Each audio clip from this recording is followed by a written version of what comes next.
Hi. Hi. కొంచెం నవ్వుతూ చెప్పొచ్చుగా. ఇంకెప్పుడు నవ్వకేం ప్లీజ్. అలాగే.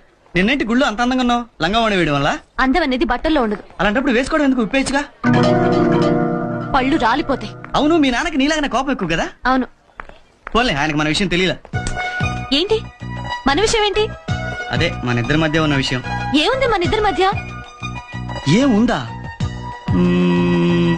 అవును, ఏముంది మన ఇద్దరి మధ్య? సీను. కోపడ మన మధ్య ఏదో ఉంది. అదేంటో అర్థం కావట్లా.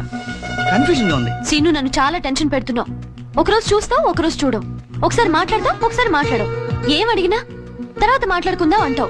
అసలు నువ్వేంటో నాకు అర్థం కావట్లేదు. సరే కూల్ కూల్ కూల్ కూల్. ఈ విషయాలను అర్థమయ్యే తర్వాత మాట్లాడుకుందాం. నాకు ఒక విషయం చెప్పు. నిన్ను ముట్టుకున్నాడని వాడిని ఎవరన్నా కొట్టాడు మీ నాన్న అంటే? నిన్ను ముట్టుకుంటే కొట్టేస్తాడా? కొట్రా మరి. నిన్ను ముట్టుకుంటేనే కొట్టేస్తాడా? పెద్ద పిస్తా. మరి నువ్వెవరినైనా ముట్టుకుంటే? నేనెందుకయ్యా ముట్టుకుంటాను? ఒకవేళ ముట్టుకుంటే? ముట్టుకోను. ముట్టుకుంటే? ముట్టుకోను.